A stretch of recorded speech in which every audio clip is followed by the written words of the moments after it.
Wait a minute. You like wrestling? Of course I like wrestling. That's why I hate it. Outlaws. Wrestling is better than the things you like. Outlaws. You'll take those rattlesnake fangs and you'll stick them right in my ass. What? Middle-aged. Outlaws.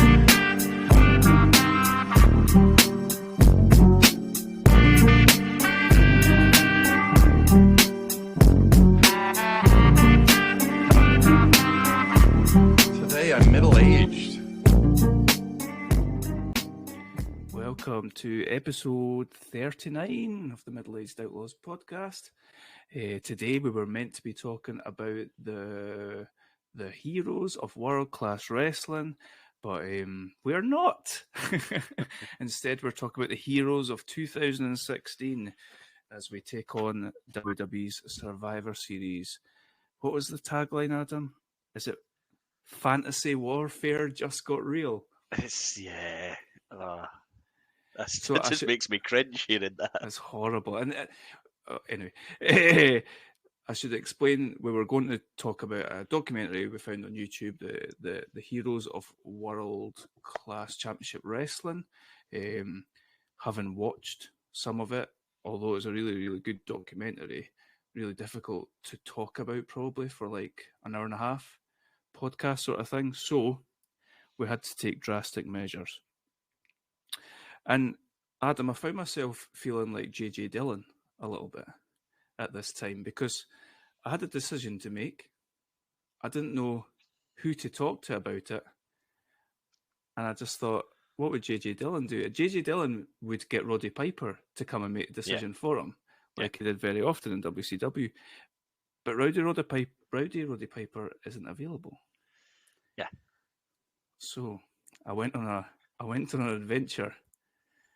And it was a deep adventure, a lot of soul searching. And on that adventure, Adam, I discovered the Oracle, the WWE Network Oracle. And she spoke to me, Adam. She spoke in my ear with a silky silver tongue, and she told me Survivor Series 2016. I didn't like that. And that's how we ended up here. I can't control how she spoke to me, to be fair. Yeah, that's fair. Yeah. I'm sorry. So we've decided that we're going to keep this Oracle in a box, a bit like the Gimp in Pulp Fiction. You can say, bring out the Oracle. And we're going to let her, whether we like it or not, we're going to let her decide our future viewing from now on, aren't we? Yeah, this is going to change some things because I think I have tried probably to pick things that I thought might be good. Yeah, and you And have then them. you run out eventually. You know, the obvious ones stop coming to mind. But I suppose when we're talking about something that's not good, it's a whole different type of podcast, and probably gives us a little bit more freedom to be critical. There you go. Exactly. Sometimes it's quite good fun to watch rubbish. Yeah, and we might we'll just have to take what it gives us. Absolutely. We will trust in the Oracle, and we will see at the end of this episode what she gives us for next time.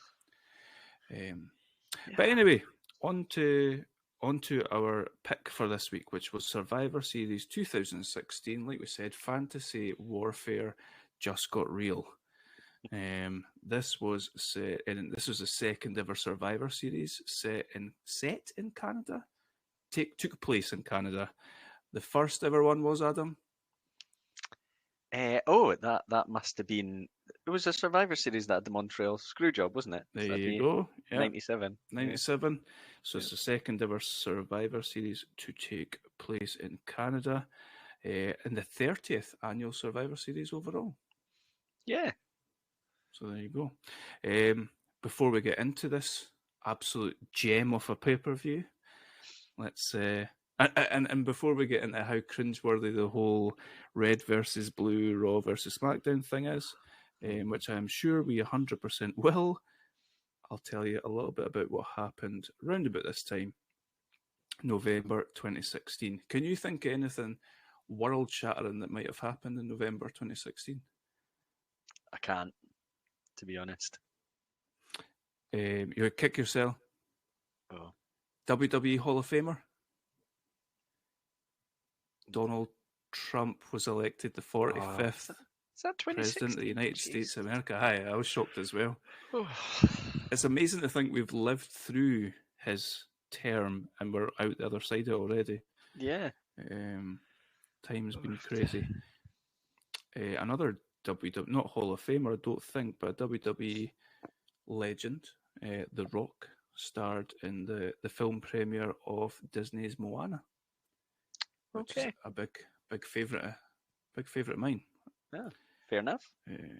The TV series The Crown premiered. Okay. You ever watch that? Never seen it. I've heard it's very good, and I've heard that from people who I wouldn't have thought would like that style of show, but I've never watched it. Same. You? Yeah. Same, nah. And I've got a couple of deaths down here. Sadly, we lost Leonard Cohen Sad times. of Hallelujah fame, and Fidel Castro. Oh, okay. Two, similar gentlemen.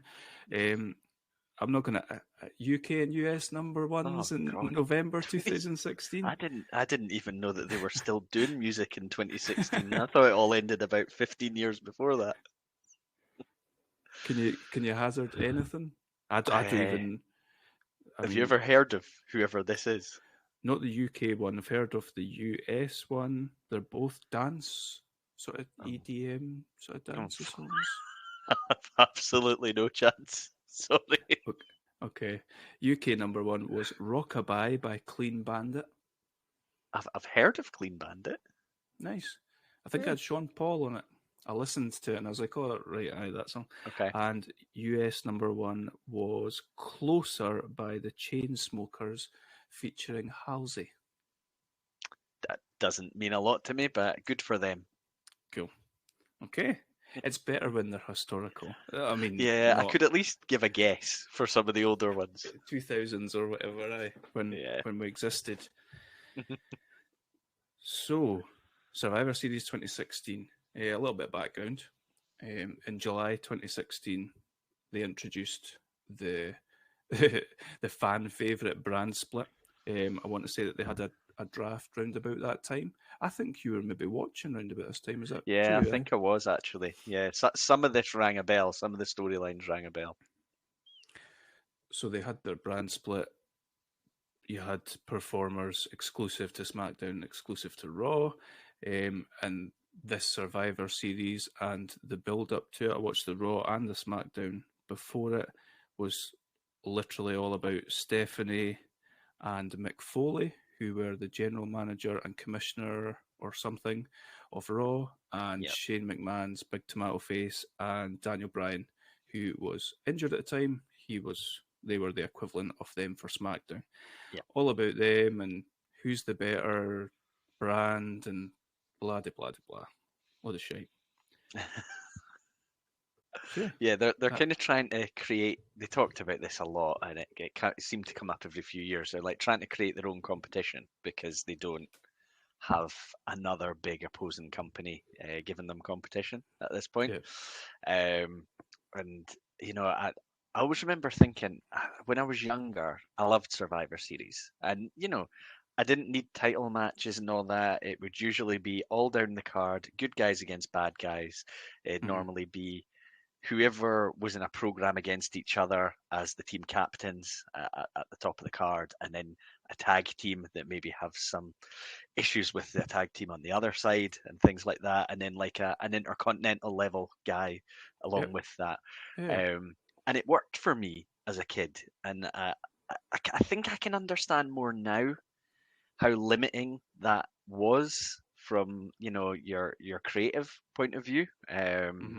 But it never bothered me when I was young. I was just like, oh, this is cool. It's different. It's teams, and it's what that event was all about. But it's never really, I don't think it ever really worked moving into new eras in that way. I don't like. I remember the whole, we covered Deadly Game, which was a tournament at Survivor Series, which is a totally different type of thing. But the whole, 5-on-5 or more, I don't remember it transitioning very well into future eras.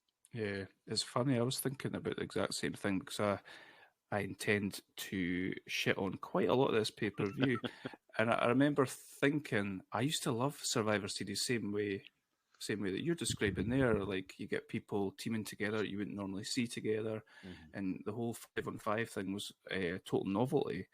And you probably got to compare, like this ridiculous tag team match that they had. I think it was like 10v10 or something.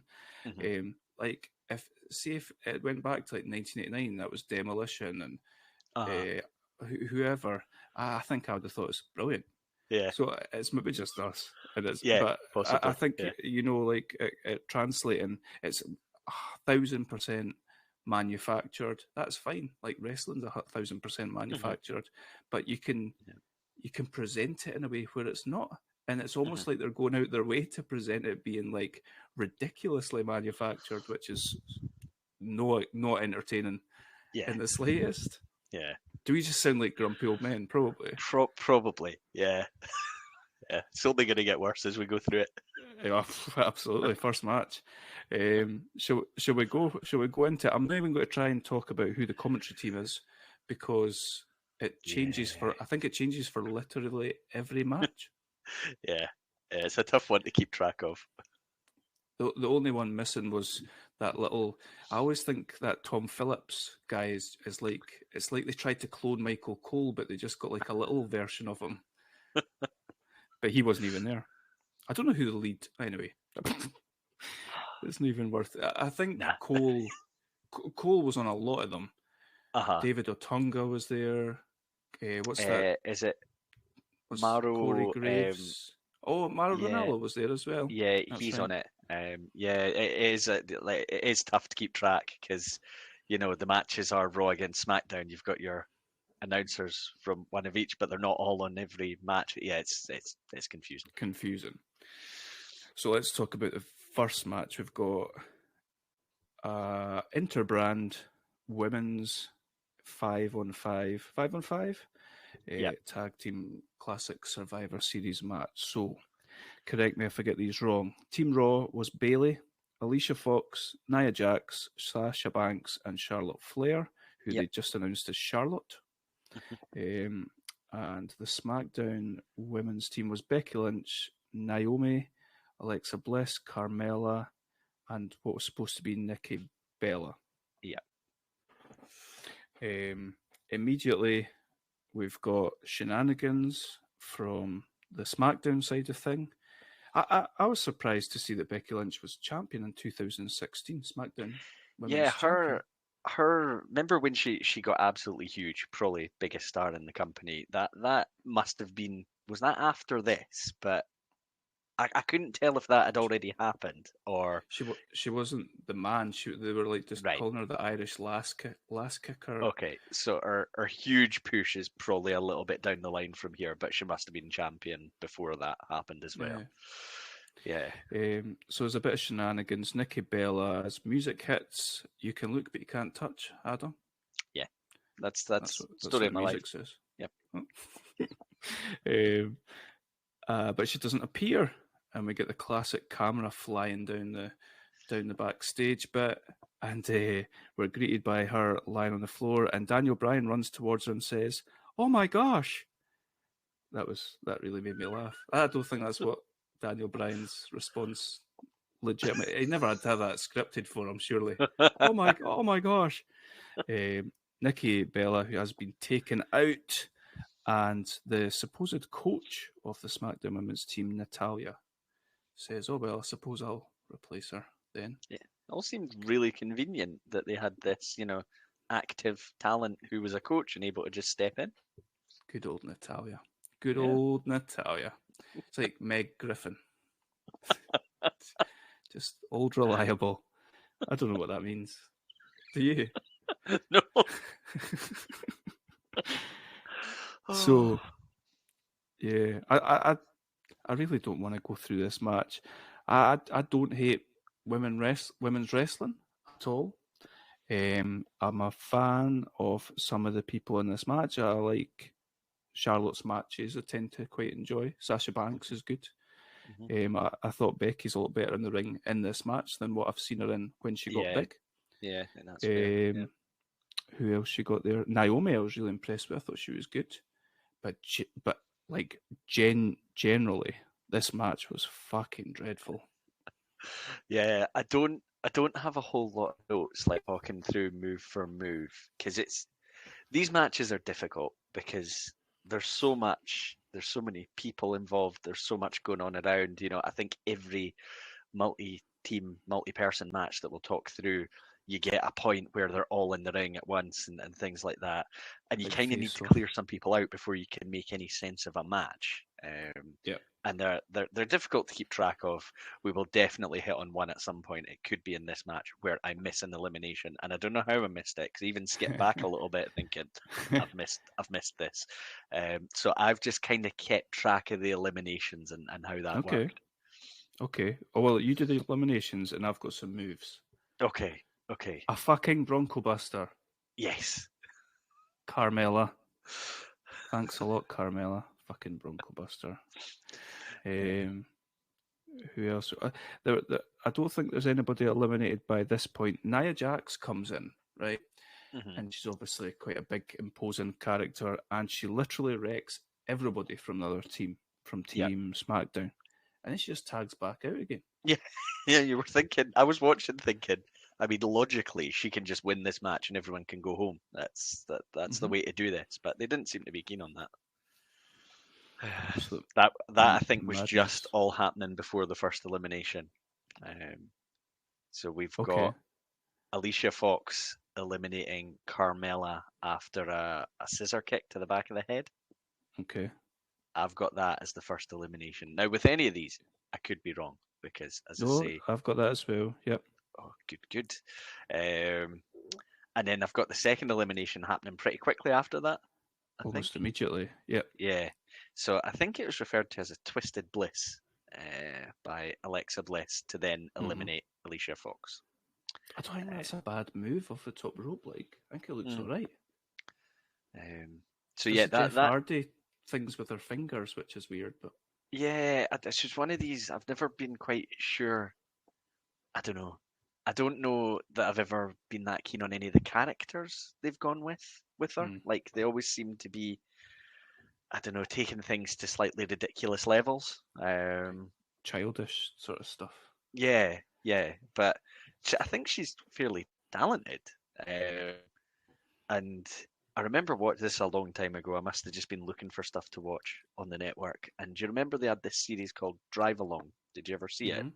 Yeah. Basically, them going from town to town in their car, as they would do, but there's a camera filming and recording everything. And it was her and I want to say Braun Strowman.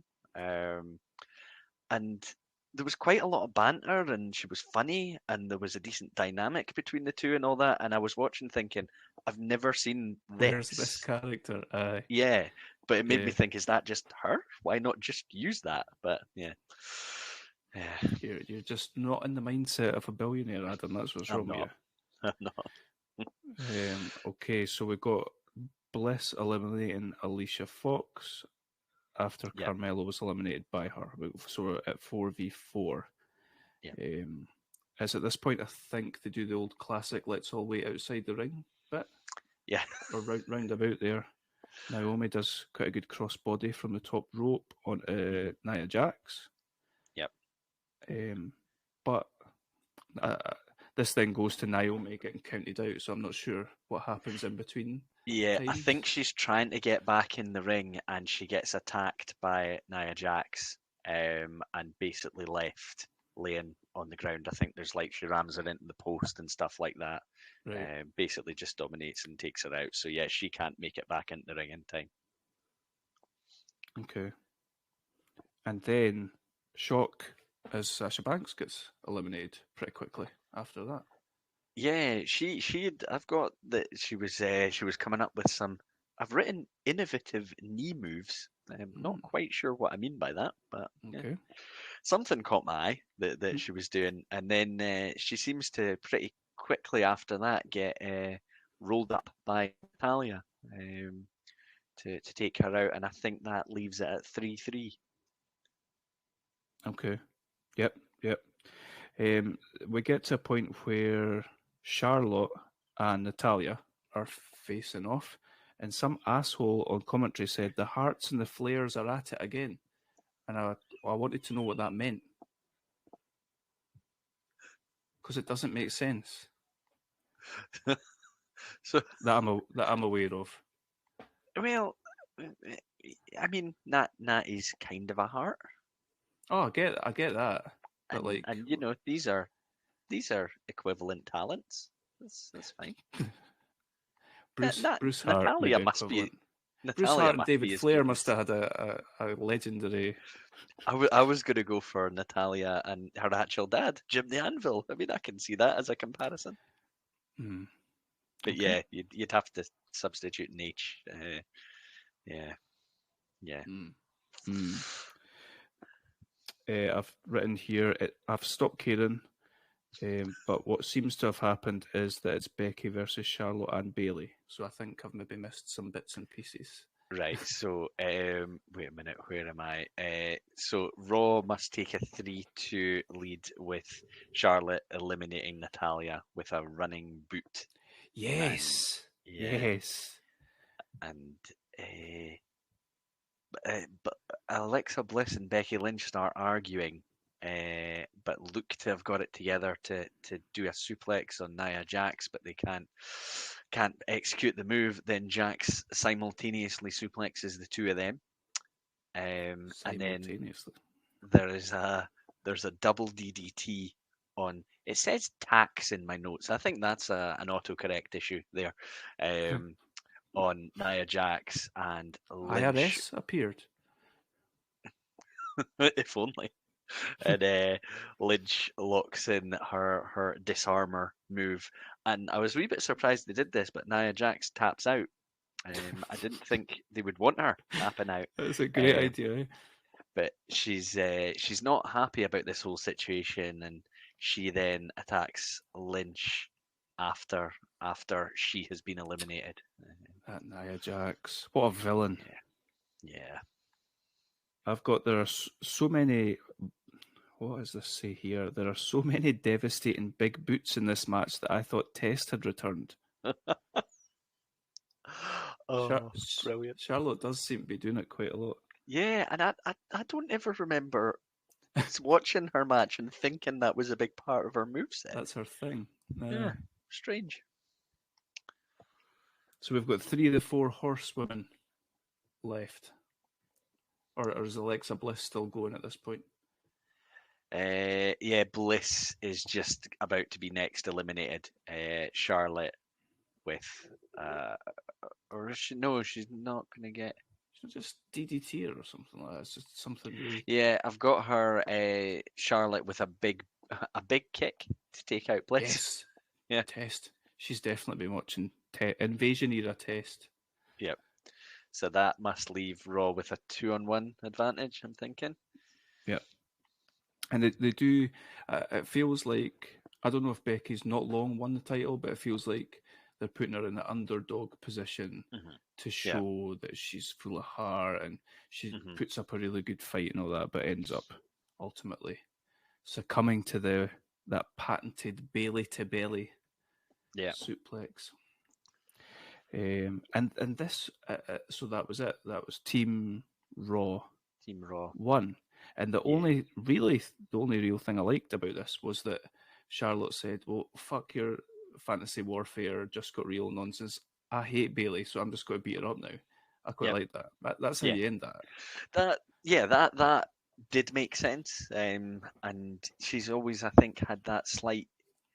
She's probably a natural heel, you would say. So it fell in character for that to happen as well. I had no issue with that. Match was a bit of a mess, but yeah, that was fine as an ending. Yeah. And I noted that 40 40 minutes into the pay-per-view, Michael Cole said, "Can they coexist as a team for the first time?" And I was surprised it took that long. I'm assuming that wouldn't be the last time. No, I'm sure.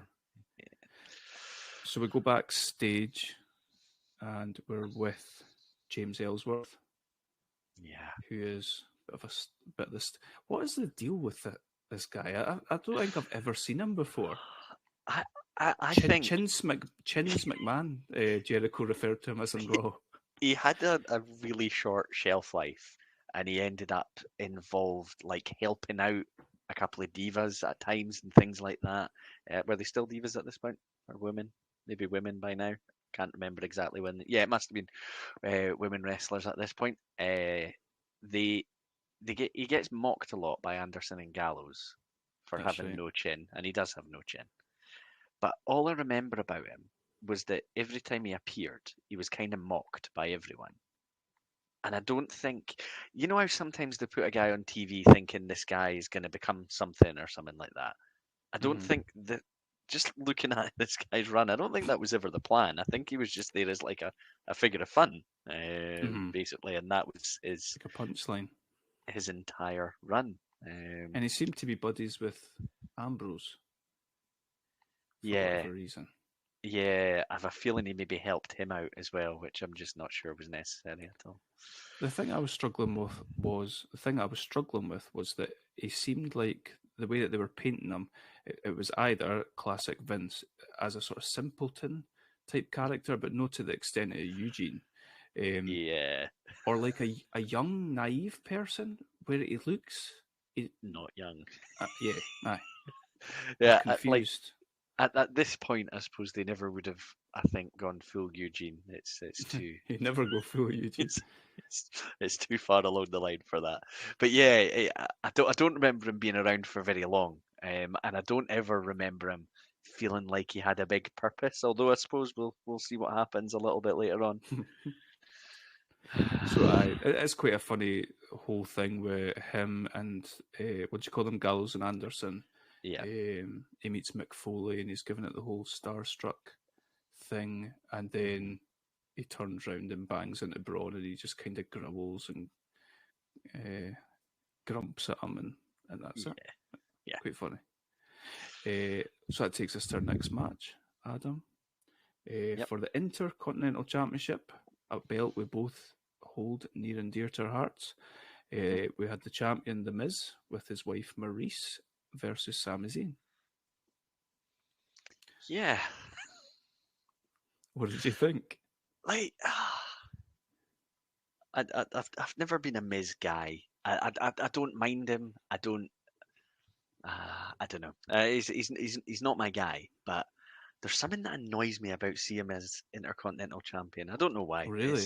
Yeah, I just don't. It maybe ties in with what we've talked about before about that being.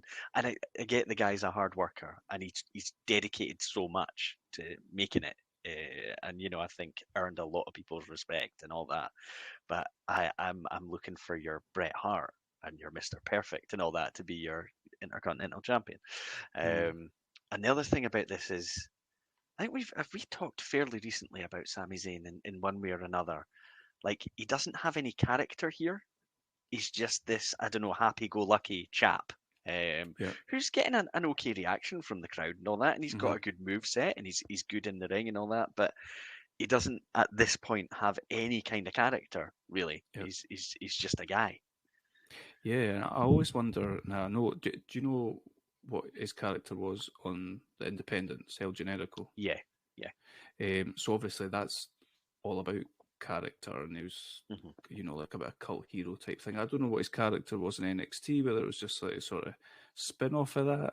But he was NXT champion, so he can't have been, this sort of bland character too much. I can't imagine. And we've since seen. I remember us doing a WrestleMania where was it him v Owens and Logan Paul was the ref or something. He was doing the whole conspiracy thing and all that. Yeah. And he's at the moment he's part of like the biggest wrestling storyline that's going with the Bloodline and the Usos and Roman and everything. He's clearly a really good character. So it is weird It is weird. The other thing about this match is it's a guy for Raw and a guy for SmackDown with no backstory at all. Yeah. So it's just kind of like, I always think if there's no backstory, it needs to be an amazing match for you just to be like, oh, well, that was just an exhibition. And to your point about The Miz, you don't really get like a technical wrestling match for The Miz. He'll just do his moveset. So, and I think, you talk about Raw versus SmackDown, which this show's all built on. So you've got like the GMs or commissioners talking about, oh, we need to keep that belt on our show, or we want to bring that belt over to our show. And that's the only story. Like, I remember when they had brand split and they did like, they would create some sort of story in the Royal Rumble. I think they did it with Angle and Shawn Michaels one year, where they hadn't had much interaction between them, but there's an issue during the Rumble and one of them eliminates the other, and they end up having a WrestleMania match because they end up like sneaking in and attacking the other on their show after that. And think you can build it even if they are on other shows. You just need to be a bit creative with it. Yeah, it's funny you say that because I was thinking that throughout this, like there's other ways of doing that, more of an invasion type thing than the way that they, the way that they did it on the episode of Raw was like, well, here's Team Raw in the ring, and here comes Shane McMahon and his team are here in the ring as well, and they all lined up and then did promos on each other, and it was just all like just so. Oh, I don't even know what the word's lackluster. Why do we have an issue? Because you're on the other show. That's why. Yeah, you've got a blue jumper on. Nonsense. Yeah. There's probably not much to talk about here. Like, I think Sami Zayn's moveset is pretty similar to what he does now. It's just that what we're saying, he's got more character about him.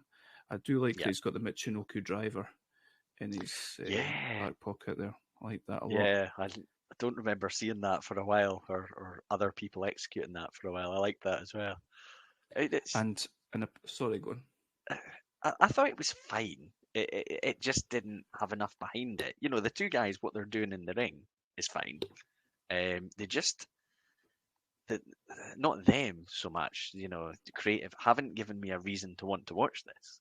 That's the main issue behind it.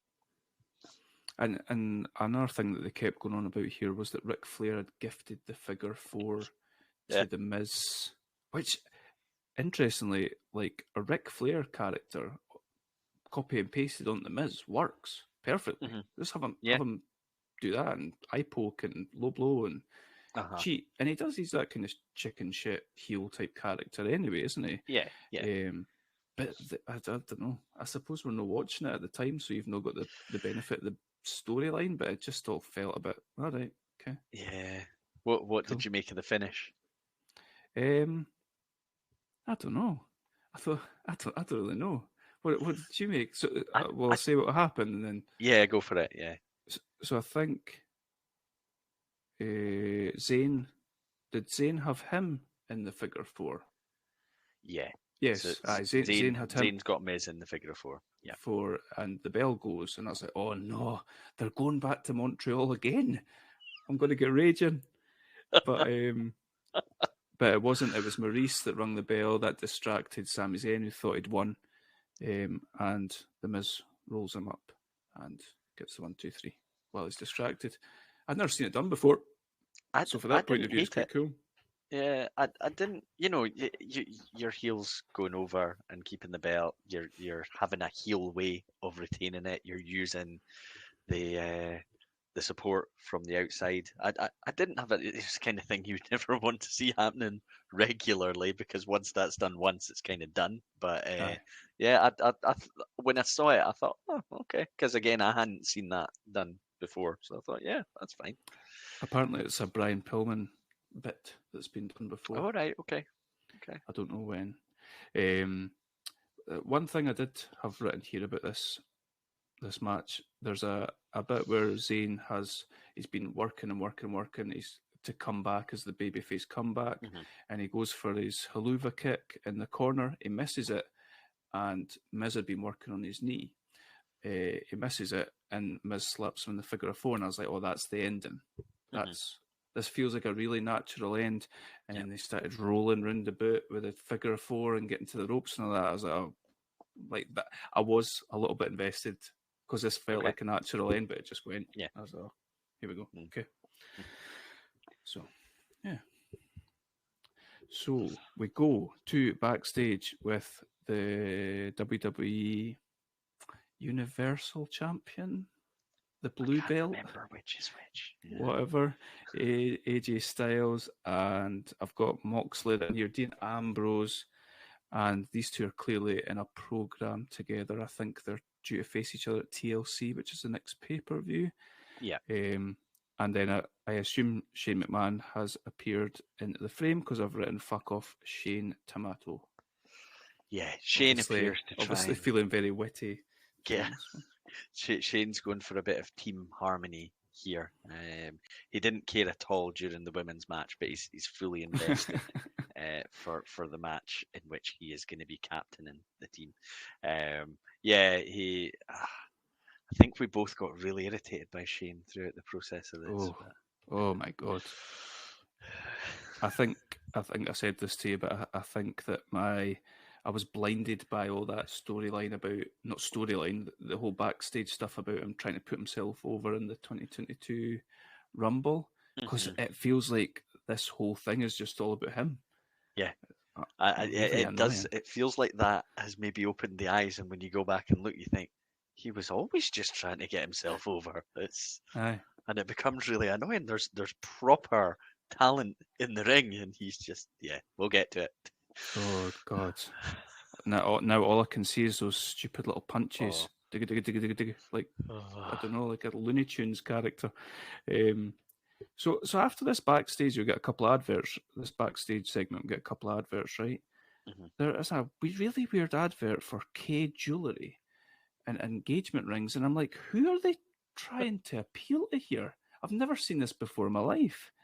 I don't know if I've ever on the network I ever don't- seen something that's not WWE related. It's really weird. I don't think I picked up on that.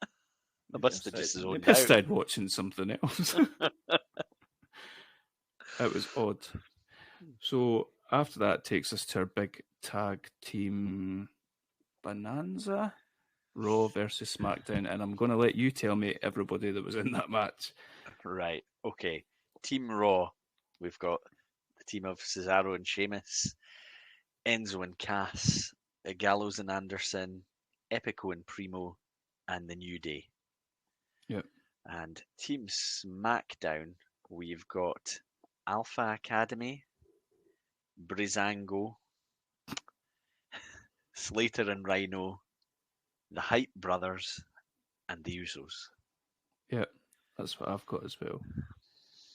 We get Enzo and Cass coming out and cutting their usual promo. It seemed to drag on and on. I think Enzo was trying to sort of cut a sort of Drake Toronto Canada related promo, but it was kind of just falling. Did you get that as well? Is this in Toronto? Aye, it is. Yeah. Like at first, the whole like my name is Enzo. Like the crowd are absolutely loving that. Yeah. But, Yeah, massively into it. And then, it goes on a bit long and maybe it goes a bit off track, I think. And then the New Day as well are on the mic for ages as well.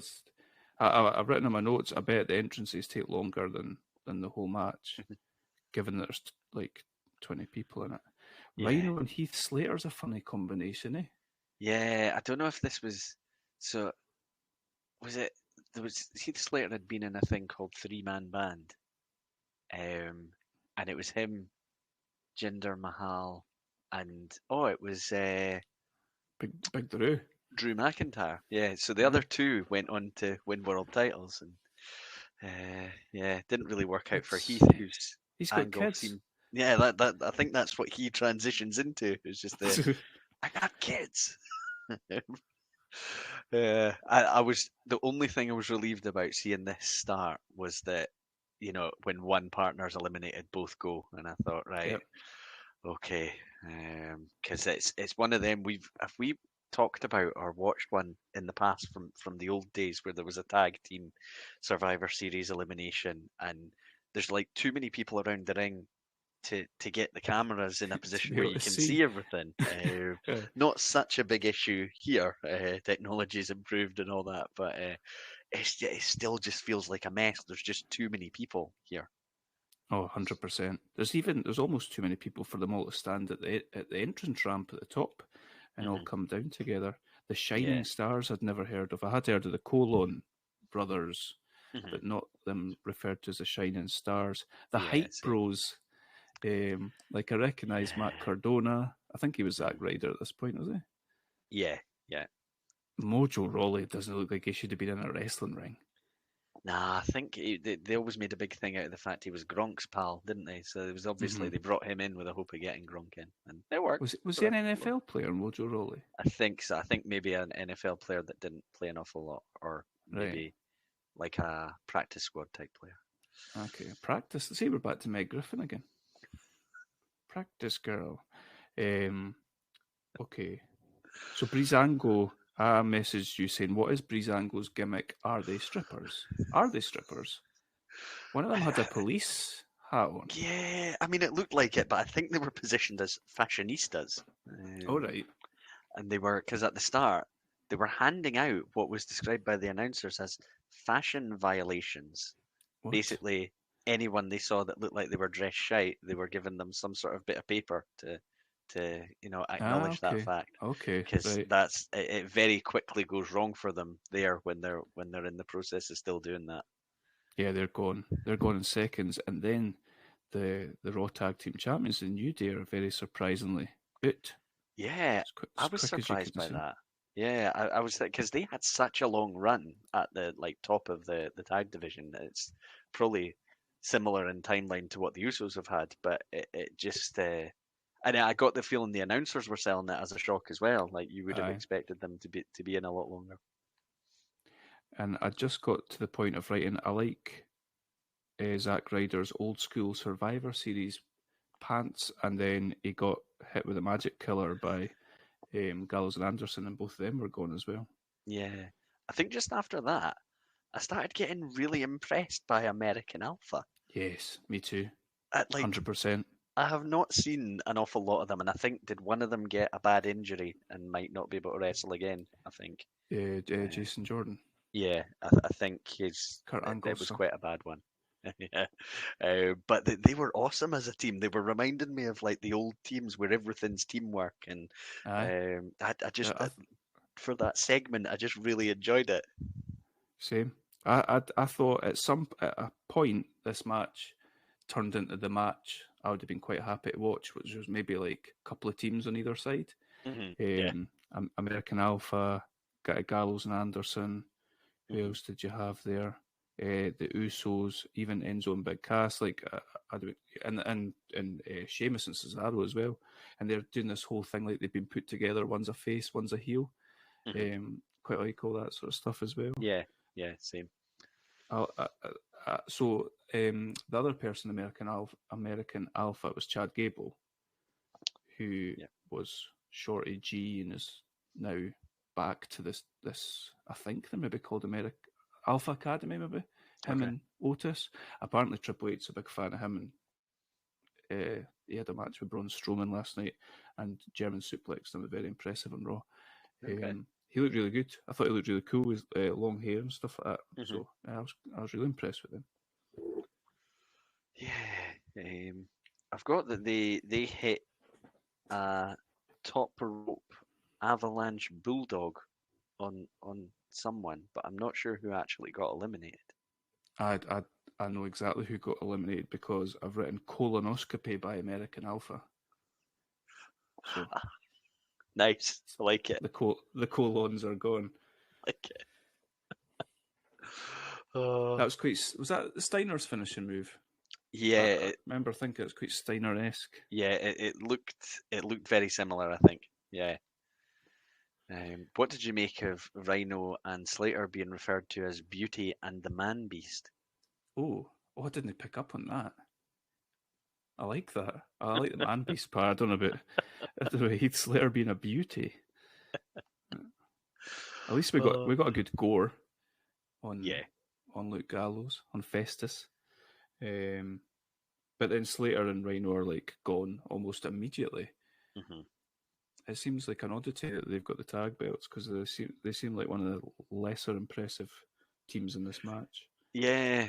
I don't know if it was. Yeah, I can't think because titles change so often, and tag ones sort of, I don't know, seem to lose relevance in the way that they were positioned. That they're kind of titles I never know. Like, I couldn't tell you of all these teams who's even all been champions apart from the really obvious ones. But that did surprise me that they at that point were champions. I think they later on reference a title match because the surviving team are going to get a wee bonus of a title match for their division's tag belts as a reward for winning this match for their brand. So yeah, I think we've got Gallows and Anderson with a magic killer to eliminate American Alpha, and then we've got after that a gore by Rhino for the pin. I don't know whether it was Gallows or Anderson he hit with it. Gallows, yeah. Right. So that would leave us with, we've still got Enzo and Cass. We've still got Rhino and Slater, although Rhino and Slater are about to go. And we've still got the Usos. And Sheamus and Cesaro. Yes. Yeah. I do not know how Enzo and Cass went. I seem to have jumped over them, and I'm left with the Usos and Cesaro and Sheamus. I've got Enzo dives off the top. Cass helps him land on Rhino for the pin. So that's Slater and Rhino gone. And then super kick, then Samoan splash by the Usos, eliminating Enzo and Cass. Yeah, that rings a bell. Yeah. And the Usos, and I'm just going to call them the Bar, because that's what they're going to be called. Obviously, they have like a really good match as well. I thought, two good teams. Forth. Yeah, the Usos have been doing it for. I couldn't. It must be a huge amount of years the Usos have racked up. I know there's been injuries and things like that, but near the top of the card in the tag division.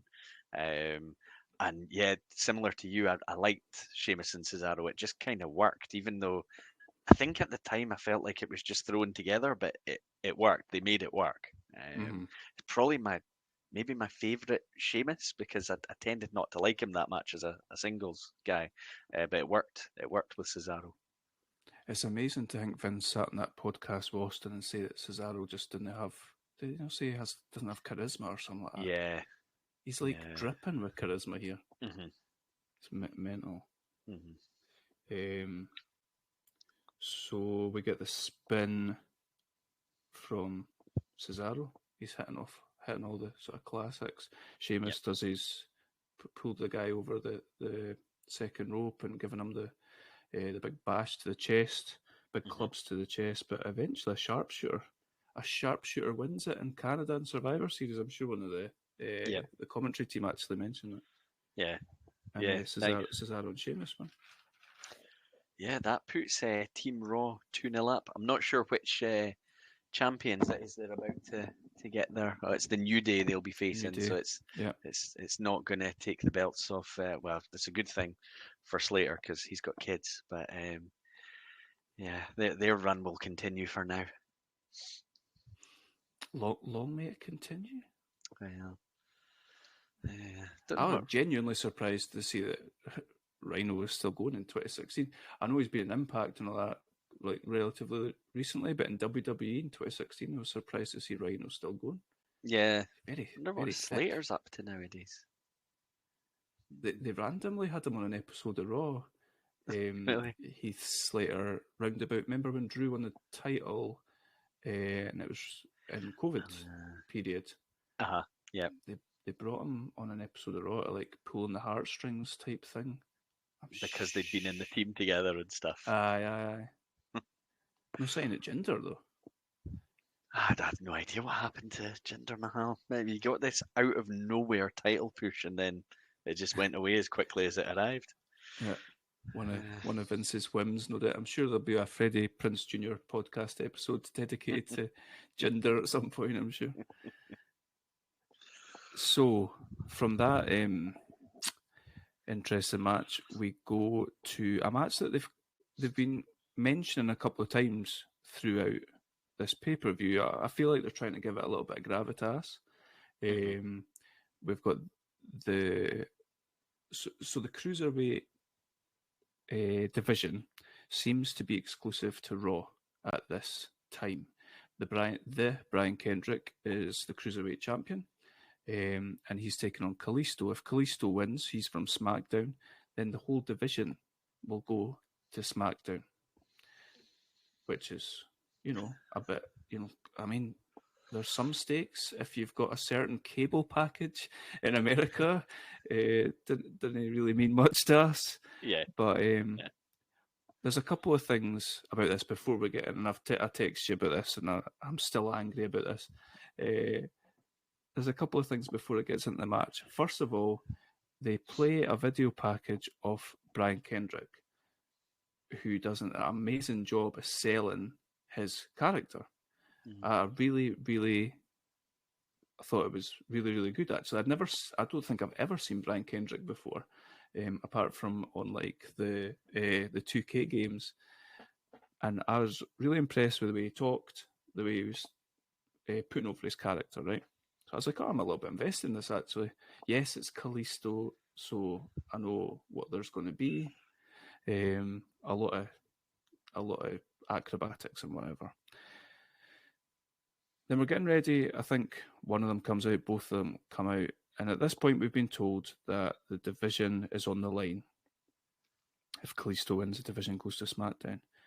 Then they go on to promote the Cruiserweight exclusive TV program 205 Live, where all your favourite cruiserweights will be exclusively on 205 Live. Tune in, blah, blah, blah, before SmackDown. So what is the point of this match?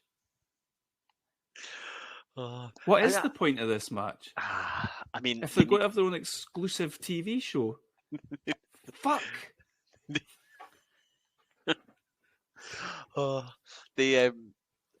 think it was a bit the same with the Brian Kendrick, because I remember, again, I think I was watching a fair bit at this point in time. I can't have had much going on in life, but I remember thinking, this guy, because they'd done the Cruiserweight Classic as a network event, and it was really good. Like, I really enjoyed it. It had its own commentary team and all that. They clearly didn't have anyone in their ear telling them what to say. They could just actually, speak and talk about the matches and stuff. And there was a lot of talent came out of that, and some got signed and some didn't. But I remember thinking there weren't, because of the nature of that event, you didn't have an awful lot of time for character. Like, nobody got a lot of promo time or anything like that. There was bits and pieces, but all of a sudden, the Brian Kendrick was all character, and it just seemed interesting. Like, it could take a cruiserweight to a slightly different level and stature. But then you've got Kalisto, who's, it seems like they're so desperate for him to have been Rey Mysterio, but he's just not. And it comes across that way, which is really unfortunate for him, but that's just the way it is. I don't think that the Brian Kendrick's video package was enough to get me invested, because I was just a bit like, I've got in my notes here, Kalisto is like that really fast footballer on FIFA. Is he actually any good at football? And I suspect, not in Kalisto's case. Poor Kalisto. There's a point in this match where he sells bouncing off the ropes as painful. Yeah. It's got a really low pain threshold. Yeah. Like, come on. But then he almost, after doing that, almost immediately goes into doing a Spanish fly off the apron and gets straight back up. So, come on. This match also had like quite a natural finish point to it. I think when Kendrick puts on, is he a finishing move called the Captain's Hook? Yeah, I'm sure that's what they said. Yeah. And it looked like it should be over, but alas, it's not. And then they just go, do you know what? This match means absolutely fuck all. Baron Corbin, go out there and just assault them both, and we'll just get we'll get it wrapped up. So Baron Corbin was in some sort of program with Kalisto, because that's what seemed to Apparently. be indicated, and Yep. that seems really weird. I don't know. I like the one the commentator said, he's not even a cruiserweight. Like there's a force field to stop him getting in the ring because of his weight. Oh, So brilliant. Corbin attacks both of them, I think. And Yeah. I think he attacks Kendrick first, and Kendrick He wins it. attacks Kendrick first to cost Kalisto the match, and then focuses his attack on Kalisto after that. And then later on, we see Daniel Bryan saying, "What's your deal, man? Oh my gosh, what are you doing?" You've And just this cost is us the whole division. Baron Corbin's like, "It's cool. They're going to 205 Live. That's on before SmackDown anyway." Did you idiot. see the advert? Says, "Shut up. You've had too many knocks to the head, Daniel. I'm going to go shave my head now." Right. So, well, that was that. That was shite as well, wasn't it? Yeah. There's some yeah. Debbie Downers about this whole show. I don't know that we've praised much so far. No, there's time. Is there though? Well, ironically, there was. So this pay-per-view went 3.5 hours, and at this point, there's 2 matches left, and it's like an hour and 50 through the pay-per-view. Yeah. I was kind of thinking, like, what's are Goldberg and Lesnar going to go for like 60 minutes? Pretty much the opposite of that. But the thing absolutely. is, I was watching the clock as well, but I was fully remembering what happens in that Lesnar match. So I was thinking, how long is this elimination match gonna last? Yeah, it was damn near an hour, pretty much. Yeah. Crazy. So let's outline the teams. This is pretty much our main event because as much as Lesnar versus Goldberg is on the poster and all that sort of stuff, they don't really talk about it throughout the match. You know, throughout the pay-per-view, they don't really mention it that much. No. It's more all about fantasy warfare, getting real and all that sort of nonsense. So this was Team Raw, and this was the best of the best of each brand. And Stephanie told them on Raw, "You better fight like your jobs depend on it, because they do." So if you get beat, I'm going to fire you, and then Shane can hire you for... That doesn't make sense, Stephanie. Yeah. I mean, she was just taken after Vince when he used to threaten to fire Austin every week during the Monday Night Wars. I mean, yeah, probably would have been a bit of a misstep by Vince there. Fair. Yeah, it's absolutely. He wouldn't have went to WCW anyway, would he? Well, would they have just buried him if he did? Would he have just gone back in a team with Flying Brian? Well, I suppose he was on WWE at that point as well. What if? So here's well, talk through our teams. Okay. So sorry, go on. You do it. Okay. Teams. I can tell you exactly what I've got written. Team SmackDown is AJ Styles, Bray Wyatt, Dean Ambrose, Randy Orton, Shane fucking McMahon, and this James Ellsworth creep is what I've got written. God. He is a creep, isn't he? So James Ellsworth is in a mascot role, I think is what they say. He so he's not an active participant. Team Raw, you've got Braun Strowman, Chris Jericho, Kevin Owens. They are, I think, in the middle of their best friends phase here, which is quite entertaining. Roman Reigns and Seth Rollins. Yeah, List Jericho. Yeah. And like you said, Roman Reigns, who's US champion, and Seth Rollins. Yeah, I got really confused when I saw Roman Reigns had the US belt, because I didn't ever remember that being a thing. That threw me off. I don't know why. I just thought, but he just went from the Shield to being booed as world champion contender to being, over as world champion contender. Yeah. This crowd hated Roman Reigns. Oh yeah, they shat all over it. Yeah. I don't really think that I ever appreciated how badly they booed him. Yeah, it's unbelievable.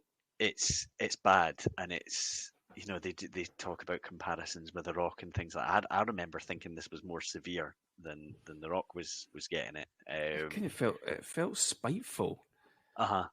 And I know they talk about, well, he's being forced on the crowd, whether you like him or not. He is going to be the guy, and they are trying to say, well, we don't like him and we don't want him, but I mean, it worked out pretty well in the end, I suppose, for everyone involved. Yeah, absolutely.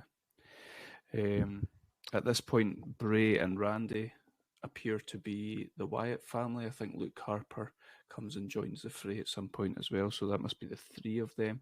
Braun has at this point been drafted away, I guess, from the Wyatt family, and he sort of separated himself from. Yeah, that that's what contingent. happened. I think he'd maybe started to separate himself from Bray Wyatt and then got moved to the other show. Okay. And I think they just wanted to build him on his own as the monster he was going to be. Like the only ones that didn't really feel like they had something going on in this match was kind of Rollins and Roman, and Shane. Yeah, They're kind of like the spare parts of this match a little bit. Yeah, which is, it's odd to see Roman Reigns and Seth Rollins in this environment without them being like the top guys, if you like. Not the centre. Aye. Yeah, it felt quite strange. Because everyone else seems to have their little sort of story going on. Mhm. And talked about AJ Styles and Dean Ambrose, obviously teammates, but there's a title match coming up between them. You've got Wyatt and Orton as the sort of the new Wyatt family, and Orton seemingly totally giving himself to the Wyatt family. Yeah. You've got Jericho and Owens with their best friends storyline on the go, and there were some bits that did make me laugh when they're like describing themselves as co-captains and things like that, and Jericho's shouting at people that he's the captain and things I'm like the that. captain now. That got me. I thought that was pretty good. They're laying it on thick with this best friend stuff. I know how it pans out. So it's done pretty well. The first sort of big thing of this match that I wanted to talk about. First of all, did you enjoy this match overall? I enjoyed bits of it, but Shane put a little bit of a sour taste in my mouth about the whole thing, to be honest. You? Fair. It kind of became a little bit. I don't know. It's almost like there's definitely aspects that I enjoyed. It was on for far too long. Yeah. You could have cut it down. I liked Braun in it. I thought he was really good. He seems to be being booked really well here. I don't know where he goes from here or whatever. And I liked the sort of latter part of it, I suppose you might say. Okay. I didn't really like a lot of the start of it. I did like the thing that we're just about to talk about, though. Okay. So Shane is doing these stupid little pitter-patter punches to Jericho, and he's got him in the corner and punching him, and I think Jericho ends up on the outside, and you see him slamming something and kicking he rattles the ring steps, he bashes the commentary table, gets in the ring, and they get in the corner, and first of all, Jericho just like Spartan kicks him like straight in the chest and knocks him to the floor, and you think, ooh, that's a wee bit tasty. And then he goes off the second rope with a drop kick and just lands him right in the chin. And then we come to find out that Jericho said that he told him to just like slow the fuck down. You stop punching me in the face. Fucking chill out. I love that. That's classy. I didn't know, when I was watching this, you hadn't sent me the Jericho clip talking about what was going on here. So I'd watched this, and I remember seeing a couple of, I saw the Jericho moment on the outside, and then when he got in, and I thought, he's being a bit stiff here. And I've got that in my notes, but I didn't know that that had actually happened. So I was, when I was listening to that was quite funny for me. Just put him in his fucking place. You see, and it's funny when you watch it back, like you see Randy and Bray look at each other and kind of go like, "We are." You can imagine Randy Orton laughing at that. Yeah. And Roman comes in the ring and he's smiling as well, like almost straight after that. It's quite funny. I don't know. I'll be honest, I don't have a lot of notes. I have more like sort of latter part of the match notes. So Okay. maybe you have ones from the sort of I've got a earlier part. few. You get some moments because the Shield's been disbanded here, and you get some Reigns and Rollins. Obviously, they're on the same team, and there's that dynamic. There's some quick tags and team combinations and things like that. You've got Ambrose countering Kevin Owens pop-up powerbomb, going for dirty deeds. Oh, that was nice. I like that Hurricane yeah. Man they did. That was good. Yeah. Jericho interfering. We've got everyone in at a point. So a 10-man brawl in the ring.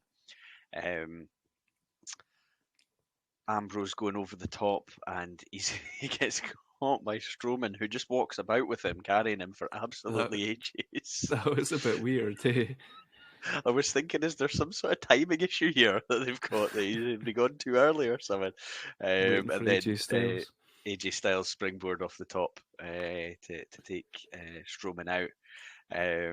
Kevin Owens with what I've described as a cannonball from the top turnbuckle to the guys on the outside.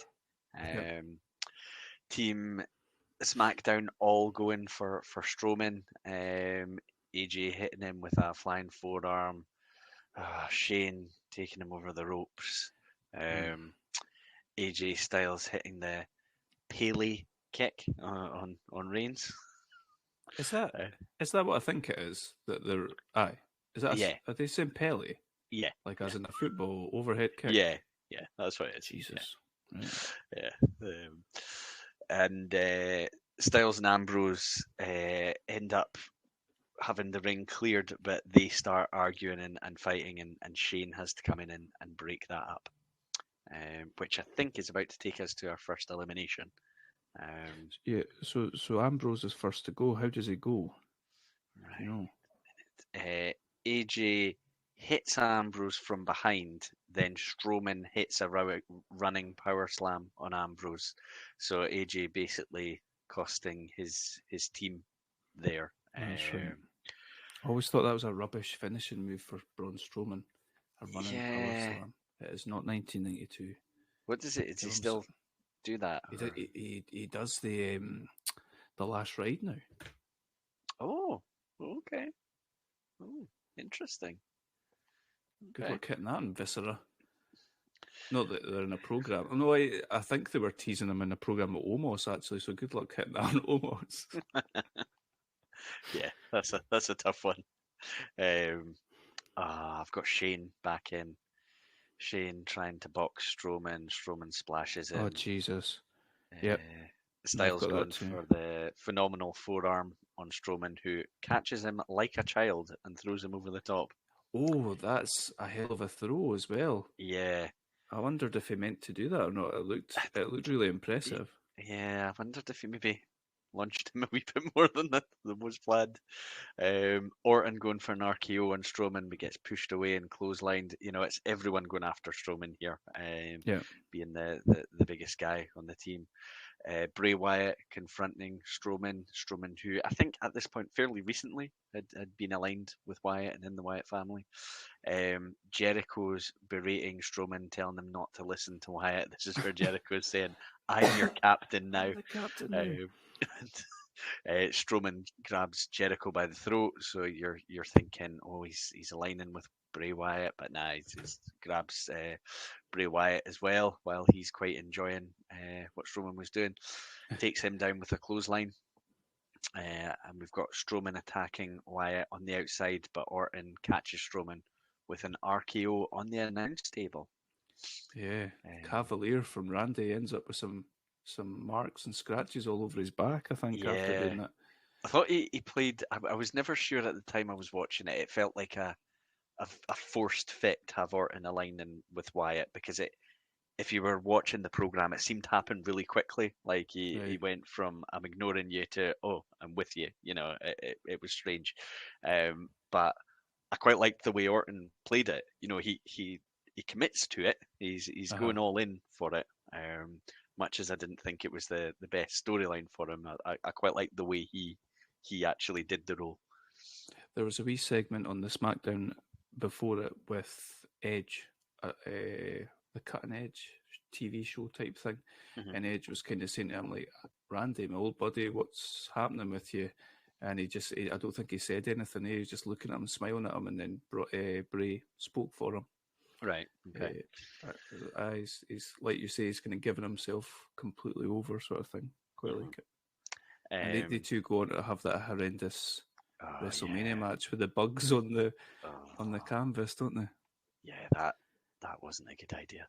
They burned down the compound. Finlay saying to me, "What's a compound, and why did they burn it down?" He thought he'd burned down Bray Wyatt's real house. See, this is where they shouldn't be doing these sort of storylines if it's supposed to be PG. We've got Orton and Wyatt laying Strowman on the table. Shane dives off the turnbuckle with his flying elbow. Yep. Styles helps Shane back into the ring. Strowman is up and he is about to miraculously beat the count, but James Ellsworth is creeping underneath the ring and holding his foot to prevent Strowman from getting back in the ring. So their mascot, hope it was Swoggle?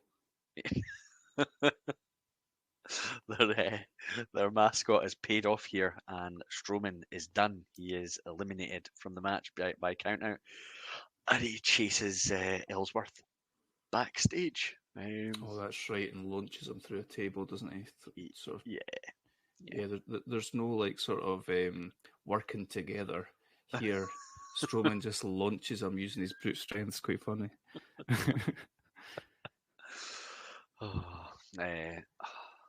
Again, I've got Shane in my notes. Oh dear. Shane McMahon taking some punishment from Owens in the ring. If you're Shane McMahon, right, and you are supposed to be the commissioner for one of these brands, he's SmackDown here, your role should be to look technically inferior to everyone else in the match. You're not a professional wrestler. I get if you're like, but I want to be the guy who wants to be involved and wants to fight with his team and all that. But you should be taking a leathering most of the time, and I wish he had been for real in this. I mean, yeah, he gets he certainly gets something. Can you talk me through how Kevin Owens gets disqualified? Because my notes don't make sense. Right, wait a minute. Where am I? Right. Oh no. So when does that happen? Because I've got next elimination being Owens hits Styles with the pop-up power bomb. Yep. And then I've got KO's disqualified. Oh, yep, got it. Right. Followed by Jericho. Yeah. So Orton hit Jericho with an RKO. Okay. Oh wait, no. How does this happen? Oh wait, got it. Okay. Styles has Jericho in a bad position. Owens is disqualified for hitting AJ Styles on the head with the list. Oh, with the list. That's right. So he had tried to make a save on his pal Jericho. I don't even think he gets disqualified for using the list. He hits him with a list, and then the referee's like, "Get out the ring, get out the ring, get out the ring." He doesn't get out the ring, and he gets disqualified. But yeah, he's gone. And then Jericho's like totally upset that all these bits of paper are all over the ring. And quite quickly, Orton hits Jericho with an RKO, and he is eliminated along with his best friend, Kevin Owens, which I think leaves SmackDown up 4-2 here. Yeah, so we've got Shane, the Wyatt and Randy, and it's AJ Styles. And AJ Styles. Yeah. And against Roman and Seth. Yeah. And it's kind of like, how on earth are they going to do this? And this is probably when I started enjoying the match, I think. Okay. Yeah. it just becomes, I think, a little bit easier. And I did have a fear because I didn't remember how this was going to go, and I thought, are they going to have Roman Reigns just like? My thought at this Obliterate point was, everyone. it's going to go to 4-on-1, and he is going to win the match and be the sole survivor. But I don't think we're there yet. They probably would have done that a year later or something. Yeah. But the boos were so clear here at this point. Like every time, and these are in effect the underdogs. They're outnumbered, but they're getting no sympathy. The boos are just raining down on Roman Reigns. It's almost a bit brutal. It is. Eh? Yeah. I think I think AJ Styles is. Oh my god! I was going to say I think AJ Styles is phenomenal, but absolutely you can't say that. Nah. But I think I think forever people will be looking for the new Shawn Michaels, and I think AJ Styles has probably been that the whole time. I think he's absolutely incredible. I was going to say I think at this point Seth Rollins is probably the best in-ring performer that's left, but then like Wyatt just seems to drop a gear and start like flying about the shop doing all these sort of high impact moves. AJ Styles, like I say, is brilliant, and Rollins is incredible as well. Yeah. We've got a few big moves on the go. Yeah, there was a big power bomb by Roman Reigns on Styles that I was convinced like from was a going to go razor's for a edge. 3 count. Yeah. Aye, that was cool. And Styles kicked out, and I kind of didn't expect him to. I thought that was going to go for the pin. We've got Reigns going for his Superman punch, but Styles catching him with a kick, and then Shane is in doing stupid nonsense. And Shane tries to go coast to coast. Fly off one turnbuckle onto the guy across the ring on the other, but Reigns is up and hits a mid-air spear on Shane. I almost cheered it. I mean, he spears him right into concussion protocol. That was unbelievable. I've never seen that before. I've never seen that actual footage of that happening before. And, right. Like, that's crazy to think when you see, you've seen all the different Shane McMahon stupid things he's done over the years. I've never seen that. Yeah. He's knocked Doolally. He's gone. Yeah. There seemed to be a little bit of confusion actually about whether he kicked out, because the announcers think he kicked out, but because the ref, it kind of didn't look like he finished his count. But we hear Shane's been eliminated and the doctors are down to look at Shane, and I imagine that was probably legit. Oh, really? But were they saying that was a 3 count and he was out? Yeah, well, I think the announcers seemed confused themselves about whether it was supposed to be you're counted out for 3, or the refs decided you can't continue. Right. So I'm not sure which way it was supposed to be, but yeah, he obviously, based on what it looked like, I don't think he could have continued anyway. No. It looked to me like, you see in the UFC when a guy gets knocked out and he goes rigid. Mm-hmm. It kind of looked like he almost kicked out because he went rigid and his arm was like stuck up. I mean, it's for all the things I'm happy to criticize Shane for on the show. If he did involuntarily kick out of that, I don't think that's really on him. I don't think he would have had the slightest clue what he was doing. He's fucked the match. That was a really brutal bump. Like, I've never seen anything like that before. Yeah. That was cool. What else have we got going on here? Okay, we've got so Reigns is kind of, I think, ultra fatigued at this point, but Rollins is quite fresh, and we've got some decent action between him and AJ Styles. Got a Insigiri, we've got a superplex on Styles, and then I think, did they say it rolls into the Falcon Arrow? Falcon Arrow, aye. But Orton breaks the count. Orton going for the DDT from the apron to the floor. It's classy. Yeah, but Reigns breaks that up. Rollins and Reigns end up setting up to powerbomb Orton on the desk, but Styles breaks that up.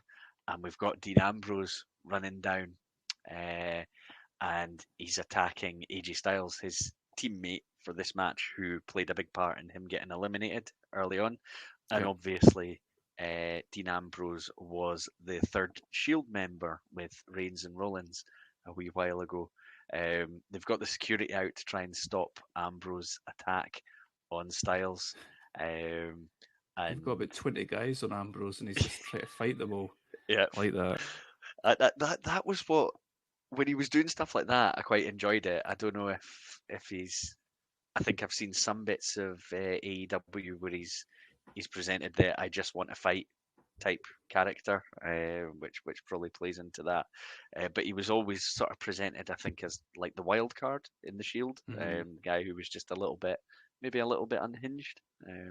Thought he played that role quite well. But we're gonna get a little moment of a Shield reunion, because Reigns and Rollins go after the security to get Ambrose free, because the announcers are doing a decent job of trying to explain this to you. They know that all he wants to do now is do damage to AJ Styles, which will benefit them. So we get one of the 3-man Shield power bombs on poor AJ Styles through the announce table. That's class. That's my favourite part of this. Yeah, it was good. The fact that they're on different sides and all that is just a bit of fun, eh? Yeah, and you know, when you've got a faction team that were as over as they were for a while, I think the crowd are always going to pop, even just for those momentary reunion moments. Yeah. So yeah, after the move, Styles is back in the ring, and Rollins pins him. So I think are we now down to 2-on-2? Yeah. So we've got Rollins and Reigns up against Wyatt and Orton now. But before the action can really kick off, Rollins and Reigns, I think, are both in the ring, and Luke Harper appears at ringside. So I think is he still an active Wyatt family member? I can't think. At that point, yeah. So they do this sort of Shield thing. You know, remember the Shield used to sort of triangulate the ring. Yeah. If they were going to go and attack somebody, the Wyatt family, Randy, Bray, and Harper do that to them, which I quite liked. Yeah, I like that as well. It was one of those moments where you're looking, thinking, is this almost a little bit of karma for these former Shield guys, a little bit of their own medicine. And then we've got Rollins and Reigns going after Harper, but get caught by Wyatt and Orton. We've got Harper sending Rollins into the post, then hitting a big kick. Yep. He does it from behind, pushes him in it. Rollins dives over the ropes and takes out Harper on the outside. Rollins goes for a frog splash, but Orton catches him very nicely in the air for a RKO. Yep. And Wyatt pins to eliminate Rollins. There was one of these little storyline bits where Orton's executed the move, but it's Wyatt making the pin. Wyatt gets the nice. Sort of feeling of control there. And that leaves Roman Reigns. I think by this point I was thinking, he's not going to win this. It's okay. He's 2-on-1 against Orton and Wyatt. They do have him fight on valiantly, and he does dominate for a little bit of the action despite being 2-on-1 down. But we've got Roman Reigns going for the Superman punch on Wyatt. Reigns is hurt; he can't capitalize on it. And he's setting up Wyatt for the spear, and Orton shoves Wyatt out the way, takes the spear himself. Takes the spear. Yeah. More storyline, Adam. Genius. Yep. Bray Wyatt hits Sister Abigail on Roman Reigns, and that's the win for Team Smackdown with Wyatt and Orton as the survivors. Yeah, like I say, I really enjoyed the sort of latter part of this, the whole Shield reunion stuff. Pretty much after Shane left the match, I did like Strowman in this match. I really did. I think he lost his way somewhere between. I obviously didn't watch that then, but like between here and like around about 2020, he clearly lost his way as far as booking was concerned. But just have him be this monster that destroys everything. Yeah, It just works it's perfectly. really effective. I remember he had quite a long program with Reigns. Oh, And the it whole was like, did they tip an ambulance or something he was in? yeah, so something a wee bit over the top, but they were positioning him as a big threat to Reigns at the time. I don't know whether they would do that now. I'm not, well, maybe they would. But he was always talked about back then as the guy that could beat Reigns. And I think he did get a couple of wins against him. But I think it was a very, like, they must have had a few pay-per-view matches with each other, and I Right. think it was quite even overall. Right. Which probably not an awful lot of people would have been positioned like Reigns in that way, even from here onwards, Aye. because he was still being pretty well protected. Aye. Well, let's see what the Oracle does for us. You never know. We might get one of those. I want to say I remember did Braun win an elimination chamber or something like that? Maybe. I think so. Yeah. Aye. I mean, here's something, that goofy thing that Dean Ambrose does where he goes off between the top and second rope and sort of throws his legs up in the air, then that's the daftest move going, is it not? That's nonsense. That dafter than the Bronco Buster? No. Fair point.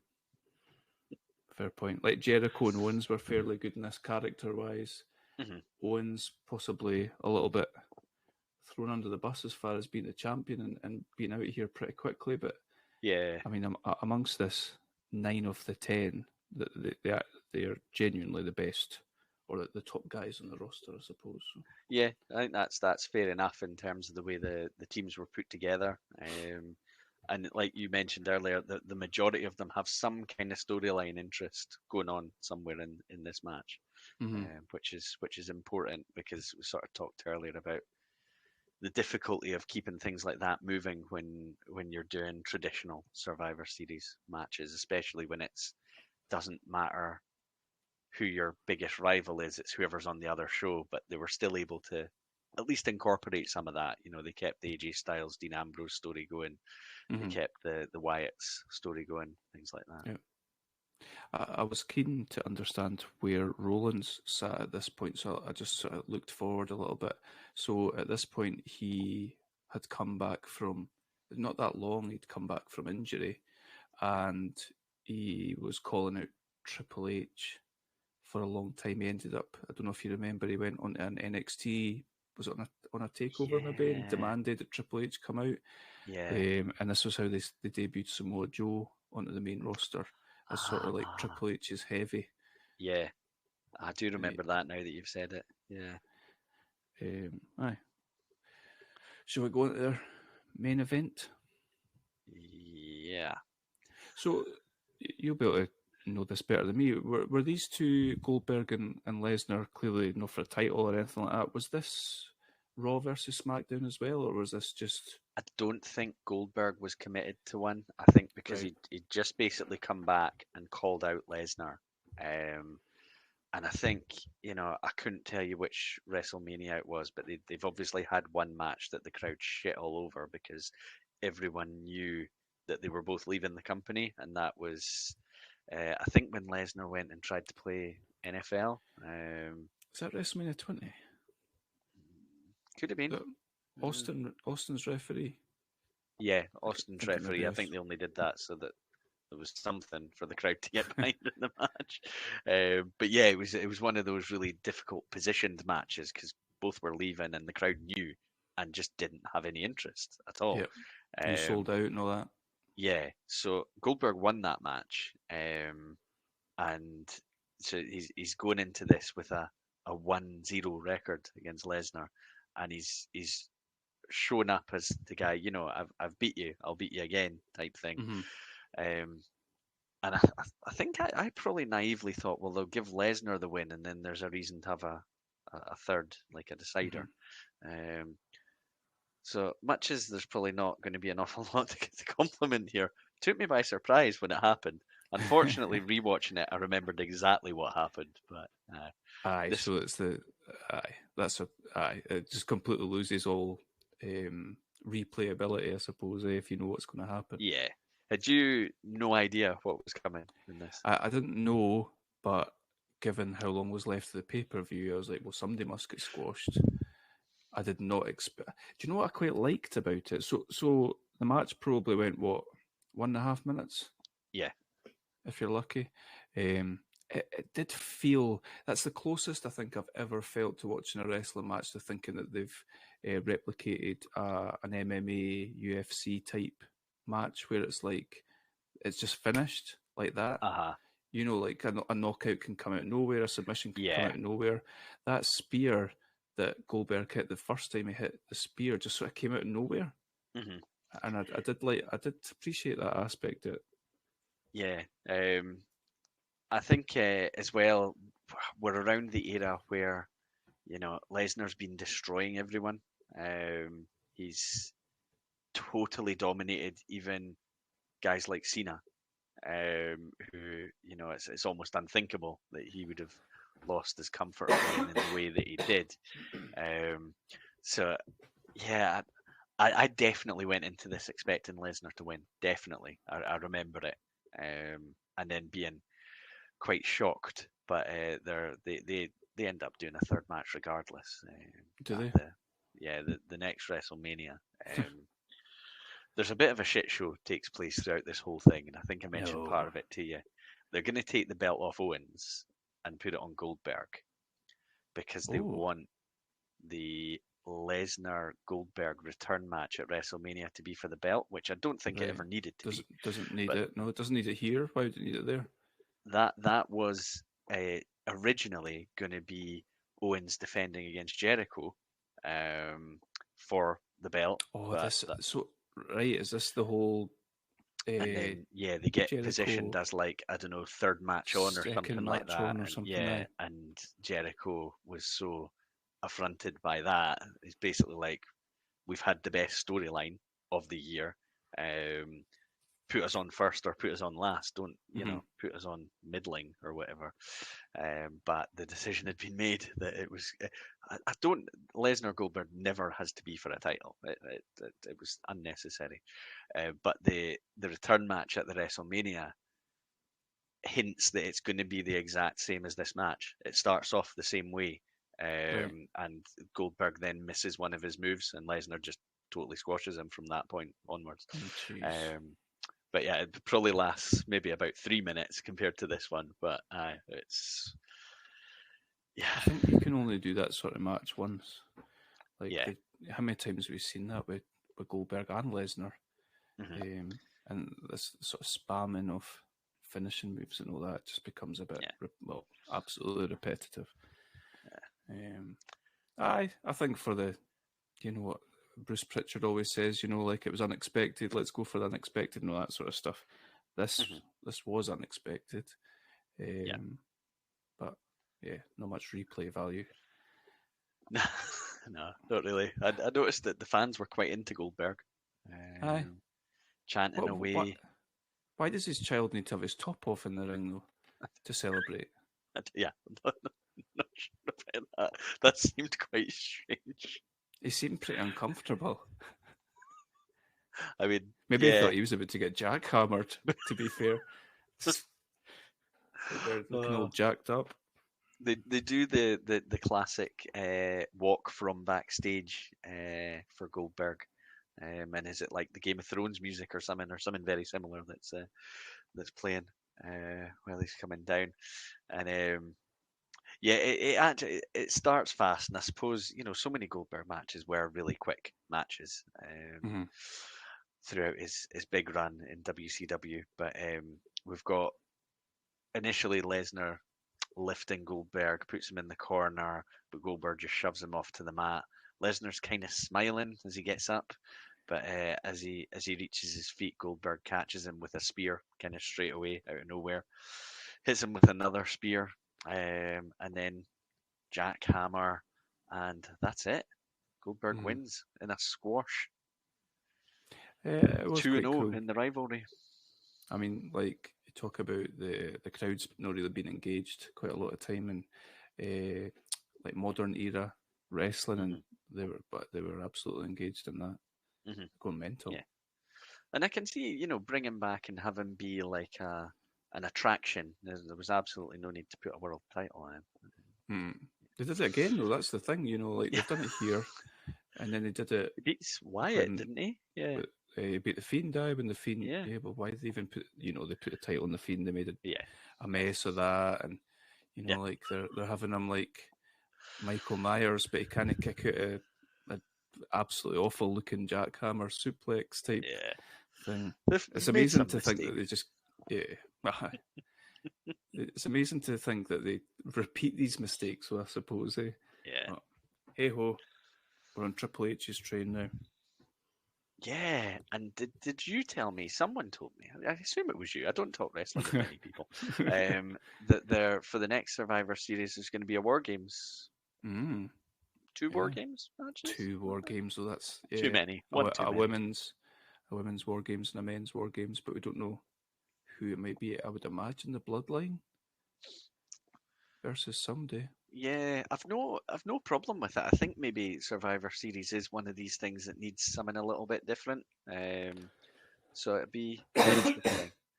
That sounds like I'm committing to watching it. I don't know. It does. They've got this Extreme Rules pay-per-view on Saturday, and every single match has got an extreme stipulation. That's quite cool. Like, it's the theme of the pay-per-view. You've got Rollins and Riddle in a fight pit match. That is all I can remember right now. Oh, somebody's doing a strap match. Cross and McIntyre strap match.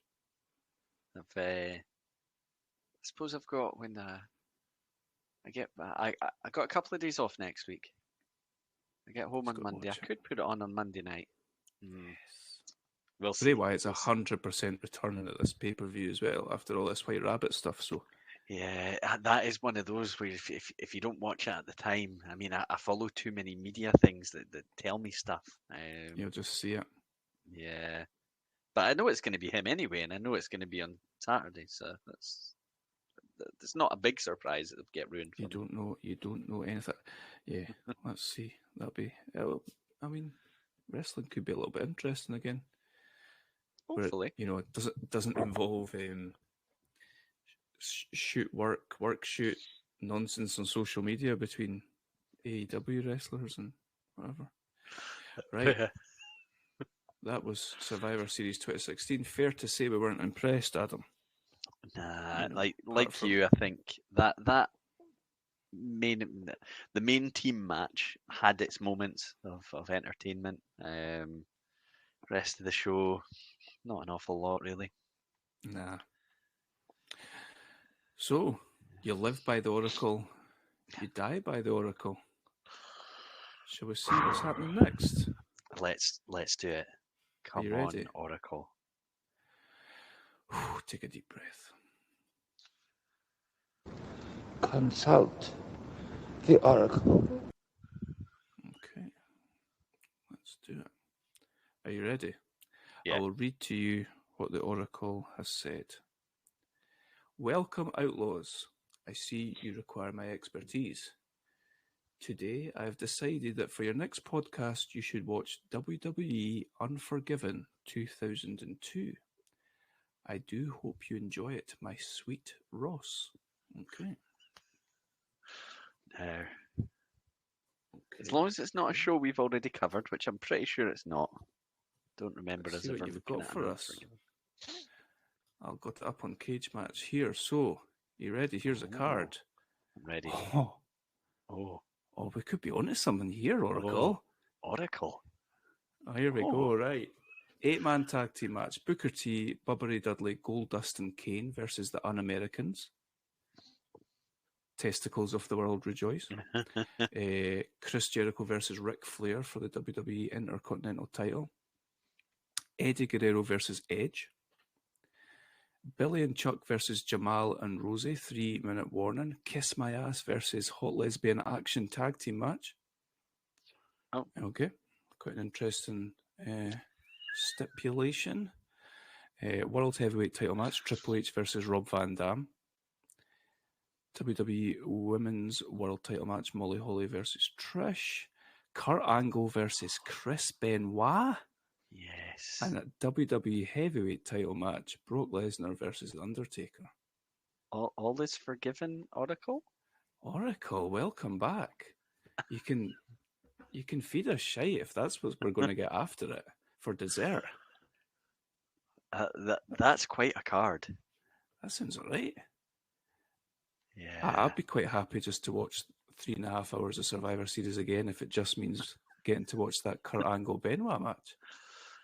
Yeah, I'm trying to think which. I think I've seen 3 very good Angle Benoit matches. I don't imagine they've had a bad match between them. I feel like Lesnar and Undertaker tend to have quite good matches as well. Mm-hmm. Yeah, this could be good. Nice. We're Yeah. happy. Yeah, We're happy, we're right? happy. Yes. Relieved? Relieved. Praise be the Oracle.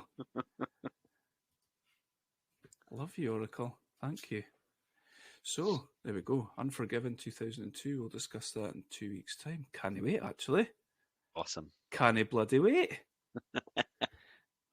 Hit us up on Instagram at Outlaws Pod.